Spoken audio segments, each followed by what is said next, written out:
Red cameras are a powerful tool for achieving an amazing cinematic look for your films, but renting or borrowing one can be daunting.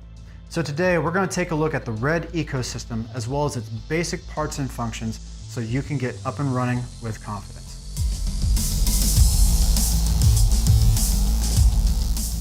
So one of the first things you'll encounter about the Reds out in the wild is that these are modular cameras. So with that, they come in many shapes, sizes, and varieties. So what we're going to be taking a look at with this Epic Dragon, which is a slightly older model, but is still a very good camera to use. The nice thing about Reds is that if you understand one of them or understand how one works, you pretty much understand how all of them work because you're only going to encounter subtle variations between one and the other. Even with the newer models, they all kind of operate the same way. Even in this stripped down state, this camera still has about 4 essential modules on it that we need to know about. Let's take a look at them together. Now the first thing you're going to need for any module is going to be the lens mount itself. The lens mount comes in one of 3 major varieties. Right now we have a Canon mount, and the one thing to know about the Canon mount is on top of the release button that you can see right here is that there is an additional locking ring right here.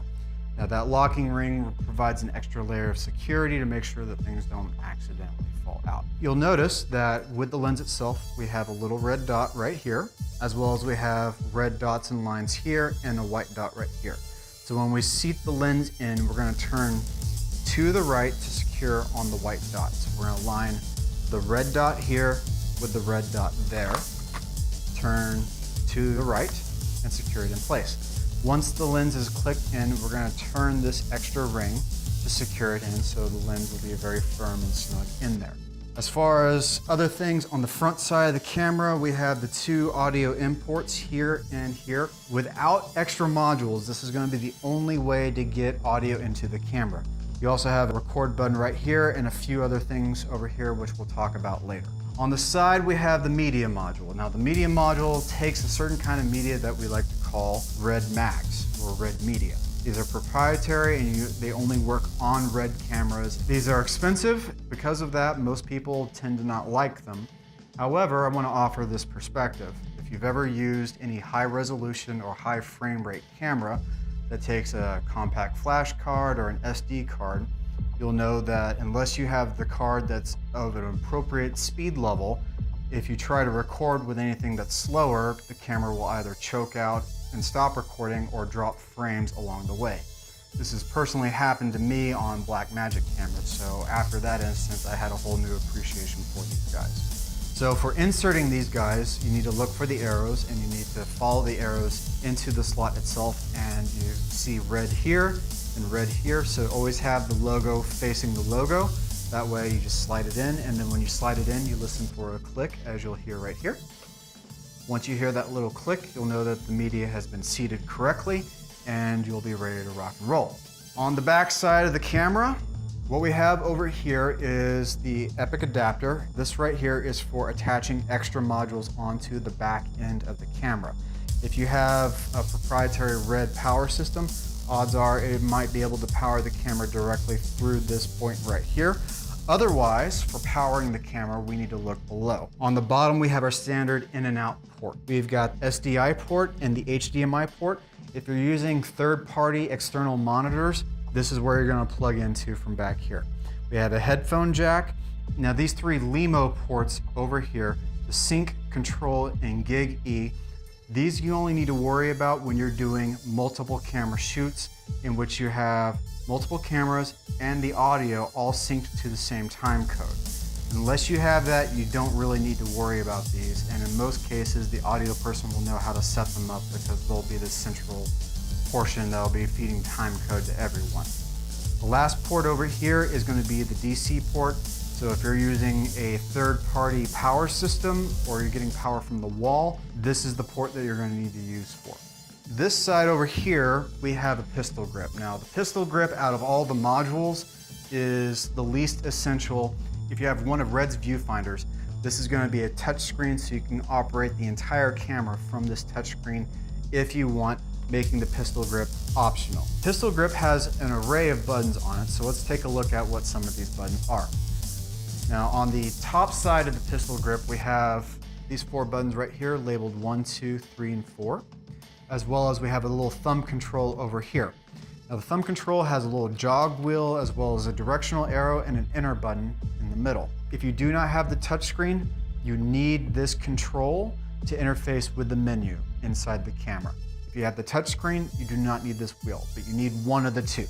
Down below we have these 4 buttons right here called A, B, C, and D, the plus and minus button over here, and these 3 unnamed buttons, 5, 6, and 7. You'll also notice on the side of the camera that we have a power button, as well as a record button. Any red button that you see on this camera will be a record button, but this is the only button that can turn the camera on. Now you'll notice that we have a little red light by the button, as well as you'll also notice that we don't have anything plugged into the DC port on the back end. Now because of that, there's something on this camera that is providing power, and that comes from this pistol grip. This version of the pistol grip actually has the ability to hold a red volt battery. Now this is an older model battery, but the advantage of this pistol grip is that it gives you the ability to add a second battery onto the camera, so the camera is a little more hot swap friendly. Now as we look around back over to here, with the red volt ejected, there's no red light over here indicating that this guy has power. Once I get it in and secured, the red light comes back on and the camera's ready to rock and roll. The last thing we're going to talk about before we power this guy back on is going to be the viewfinder.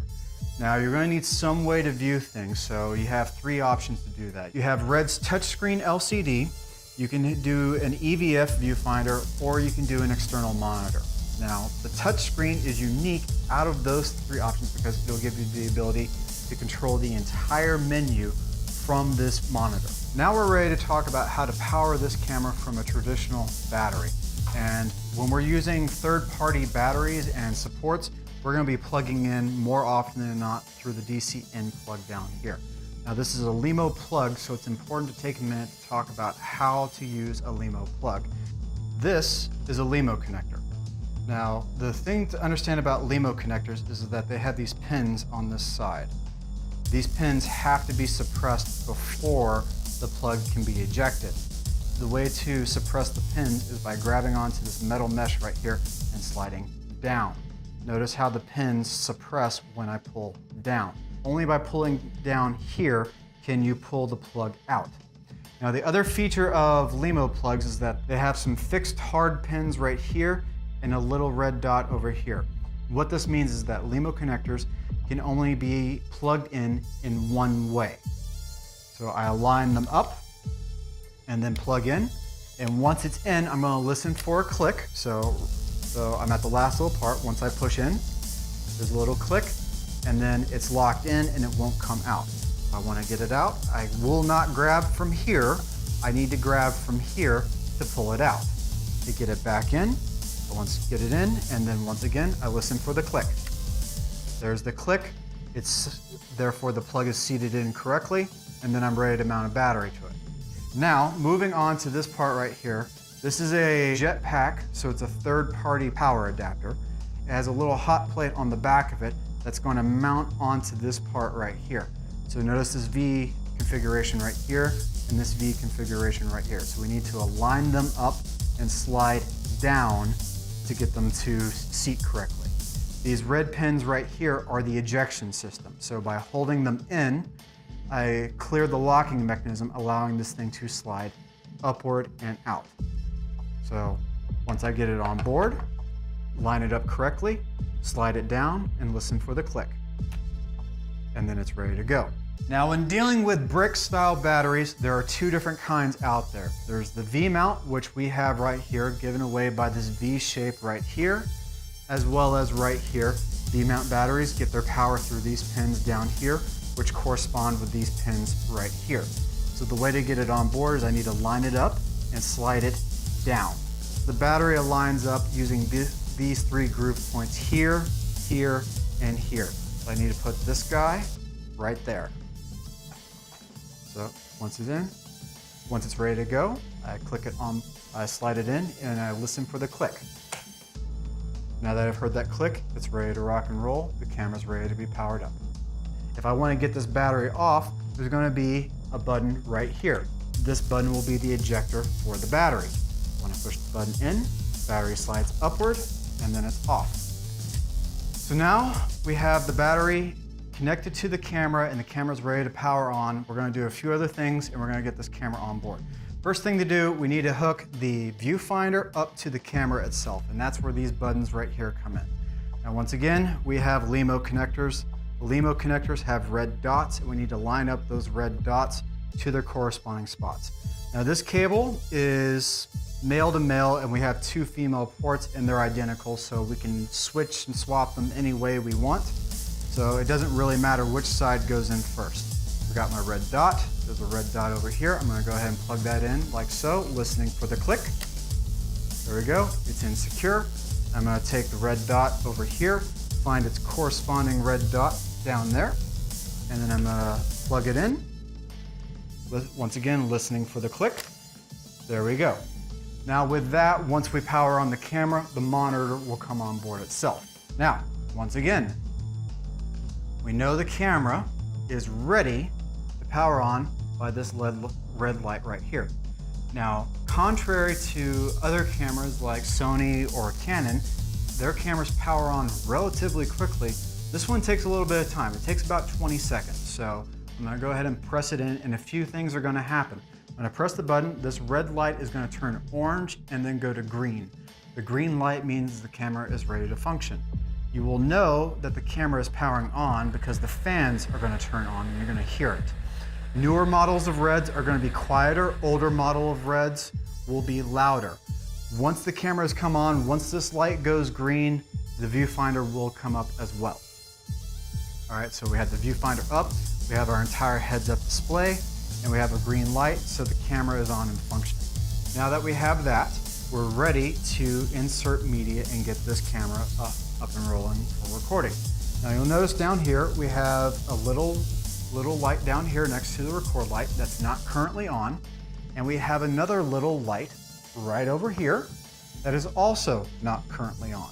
When we plug in our red media into the camera, those lights will turn green, like so. And in, we'll hear a click, the light's gonna go green, and the heads-up display told us the mag was loaded. You will also note over here, the little SSD point right here tells us how much recording time we have left on the red mag, which is 6 minutes. From here, I can press any of the 3 existing red buttons to get this camera to record. When I press the record button, the light down here will go red, like so. I've got a little beep, red tally button right here, and I've got time code advancing, and the camera is now recording. The light down here next to the record light has gone red. The light over here has also gone red, telling us that the camera is now recording. When I press the record button again, this green light over here this red light over here will turn green, like so. Okay, got a little beep. The red light over here has gone green. The same with over here. The red button disappeared.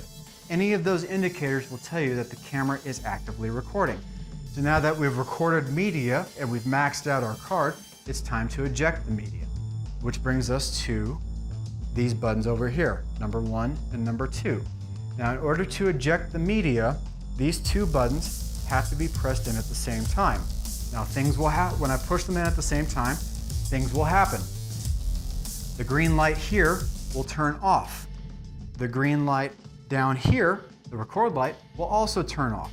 When I press 1 and 2 in, what will happen is the menu will tell us that it is ejecting the media and the available recording time will void out, like so. So when I eject, this light goes away, same as this light over here, and without even looking at the menu, the media is safe to eject. So when it comes to powering off the camera, we have to press and hold the power button down 4 seconds, kind of like turning off a computer. When I press and hold, the menu is going to tell us that it's going to power down. Now that we've covered how to power the camera on and off, as well as record and eject the media, we get to talk about a few little bonus items.